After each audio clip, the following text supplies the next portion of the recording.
gusto kong makalaban sa finals, Aurora. Gusto ko rin silang makasama sa international, mga dating ko. Tsaka pagkalaban ko sila nag-enjoy, basta nag-enjoy ako mag-enjoy. Kanina lang di ako nag-enjoy. Kasi si Renny J, level 1, nasa gold din. Thank you, Oheb. Thank you.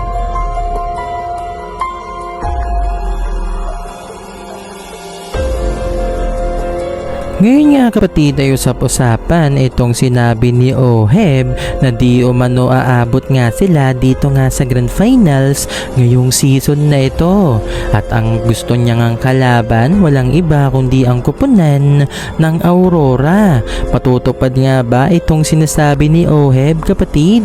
Bukod nga dyan, Kelra versus Benny Cutie na naman dito nga sa MPL PH. Onyx PH at TNC magtatapat na ngayong Biyernes na nga yan. Sino kaya ang mananalo sa dalawa? Si Kelra ba o si Benny Cutie? Pag-uusapan natin yan sa araw na ito.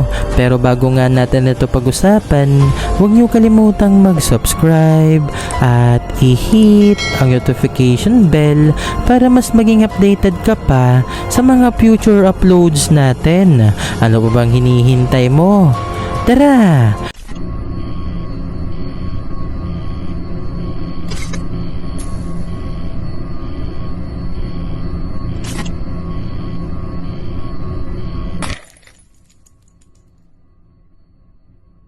Ngayon nga kapatid ay usap-usapan itong sinabi ni Oheb dito nga sa kanyang interview na kung saan ayon nga kay Oheb kapatid ay aabot nga sila dito sa Grand Finals ngayong season na ito.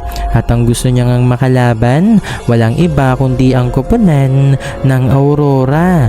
Ayon nga kay Oheb kapatid, silang dalawa daw ng Aurora na kupunan ang magiging representative para sa susunod na international tournament ng MLBB. Well, kung ating titingnan ang standing ngayon, ang nangunguna ay ang kupunan ng Aurora at TLPH. Tulad nga ng paulit-ulit kong sinasabi kapatid, kung sino nga yung dominating ngayong regular season pa lang, yun talaga ang umaabot sa Grand Finals ng MPL at nagiging representative nga natin sa mga international tournament ng MLBB. Napakahirap nga makakuha ng kampyonato dito nga sa MPL kapatid. Kaya naman hindi rin natin sigurado kung itong koponan ng Aurora o TLPH ang tunay na aabot dito nga sa Grand Finals. Pero sa ganda rin talaga ng ipinapakita nitong TLPH, hindi talaga malabo kapatid na umabot nga sila sa pinakasukdulan ng MPL-PH. Una nga sa lahat ay nakuha na nga ng TLPH yung pinakatamang momentum nila bilang isang koponan. Simula nga nang mapunta itong si Oheb sa lineup ng TLPH, tuloy na nga ang magandang performance, tuloy na rin ang kanilang sunod-sunod na pagkapanalo. Ang nakatalo lang sa kanila kapatid walang iba kundi ang koponan ng Aurora. Sa kasulukuyan ay wala pa rin talo itong Aurora kapatid. Kumbaga gusto nga nilang i-beat itong records na ginawa nga ng Onyx PH. Dahil nung nakaraang season ng Onyx PH ang nagkaroon ng pinakamahabang win streak sa kasaysayan ng MPL. Kaya naman di umano yun daw yung gusto ngang itry na i-beat nitong koponan ng Aurora. Aabangan nga natin yan kapatid, pero syempre nasa Pinas tayo. Kahit sinong koponan dito ay kayang-kaya umabot sa Grand Finals at kayang-kaya rin makakuha ng kampyonato. Pero kahit ganun nga kapatid, sobrang confident talaga nitong ni Oheb na sila nga ang makakakuha ng kampyonato dito nga sa MPL ngayong season na ito. Hindi naman siguro masasabi ni Oheb nang wala lang. May mga basihan nga yan kapatid kung bakit nasabi ni Oheb ang bagay na yan.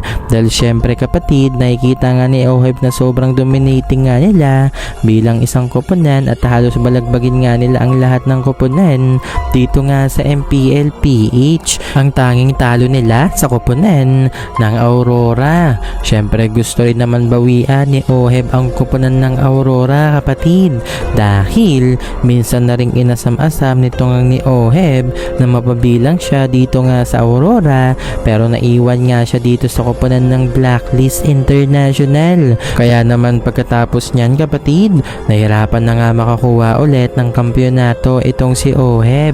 Ngayong season lang yung pinakamalapit din para nga dito sa Oheb para makuha ang kampyonato, lalo na't ang mga ilang mga koponan dito nga sa MPLPH ay nag-struggling. Kaya ito talaga yung pinakamalapit sa mga koponan na makakuha ulit ng kampyonato. Abangan nga natin yan sa pagpapatuloy nga, kapatid. Ngayong Friday na nga magaganap ang isa rin sa matitinding bakbakan dito nga sa MPLPH. Paano ba naman maglalaban nga itong koponan ng Onyx PH kontra nga yan dito sa TNC Pro Team? Sa Friday na nga magaganap ang bakbakan, kapatid. Tunay na nag-aalab talaga yan at marami nga tayong aabangan ng mga malupitang galawan, lalo na't ito nga yung tapatan sa unang pagkakataon ngayong season dito nga kila Kelra at Benny Cutie. Alam naman natin na parehas magaling nga sa gold laner ang dalawang yan, kapatid, at ngayon ay maglalaban na nga sila bilang magkalaban at hindi bilang magkakampi. Kaya naman aasahan nga natin na makakapalag nga itong si Kelra dito nga kay Benny Cutie. Ganon din naman itong si Benny Cutie patungkol dito nga kay Kelra. Sa ngayon, sa unang pagbabalik nga ni Benny Cutie sa MPL, agaran nga itong natalo, kapatid. Pero this time, mananalo na nga ba siya kung sakaling makakatapat niya na itong si Benny Cutie? Uhaw nga sa panalo itong koponan ng TNC, kapatid, na kung saan ang huling panalo pa nila ay nung nakaraan pa dito nga sa Twisted Minds. Kaya naman nang dahil dyan, gugustuhin nga nitong TNC na talunin itong koponan ng Onyx PH. At syempre, malaking sampal nga yan, kapatid, kung natalo nga ng TNC itong Onyx PH. Kaya naman, sa tingin nyo, kapatid, sino kaya ang mananalo sa dalawang yan? Sa tingin ko, mananalo na nga this time itong koponan ng TNC dahil nga sa panibagong lineup nila na napaka-solid at pampalagan talaga. Simula kasi nang mapunta nga itong si Benny Cutie dito sa TNC, gumanda-ganda ang laruan nitong koponan ng TNC. Ang kulang na lang talaga dito nga sa TNC, kapatid, ay yung solid na EXP laner. Kumbaga, kapatid, hindi ko naman minamaliit itong ang si Lord JM. Pero kung ating ang titingnan, may mga malalaking error din kasi itong ang si Lord JM dito nga sa TNC, which is dapat hindi nga nangyayari. Isang halimbawa, kapatid, itong in-reveal ni Boss Dogs patungkol dito sa TNC. Ayon nga kay Doggy, si Lord JM daw ang nag-call nung huling laban nila dito nga sa koponan ng TLPH sa Game 3. Yung tipong imbis na nag-lord nga ang mga ito, kapatid, ay pinilit nga nila na tapusin yung laban. Pero ayon din kay Doggy, ay tama lang naman daw itong ginawa ng koponan ng TNC na i-push nga yung tore ng TLPH, kapatid. Kumbaga, kung ating ang titingnan, may tsansa naman talaga itong TNC na manalo na nga sa laban na yun. Pero naisahan nga sila nitong ni Carl TC na young goat ng MPL. Kung sakaling matatalo ulit itong koponan ng Onyx PH kontra nga dito sa TNC, malamang sa malamang yan ay panghinaan na naman ng loob itong koponan ng Onyx PH at panigurado magsunod-sunod na naman ang kanilang pagkatalo. Sa tingin ko ay hirap nga silang makamove on kapag natatalo sila, kapatid. Kumbaga, nahihirapan nga sila na manalo sa mga susunod pa nilang laban. Kaya yan talaga yung dapat pag-aralan nitong koponan ng Onyx PH. Dahil sa katunayan nga niyan, kapatid, nung nakaraan, sunod-sunod nga ang kanilang pagkatalo. Neto lang ay naunti-unti na nga ng Onyx PH ang kanilang standing. Pero nung nakaraan ay nangulelat talaga itong koponan ng Onyx PH. Sa ngayon nga, kapatid, ay dapat na lang nating antabayan sabayanan kung sino nga ba ang mananalo, Kelra versus Benny Cutie nga ba.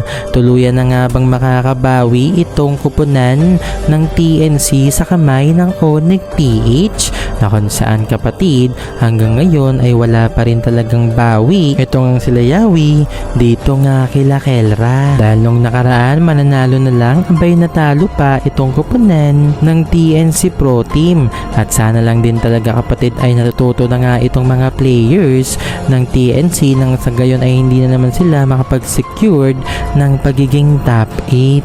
So kapatid, ano ang reaction mo sa video na ito?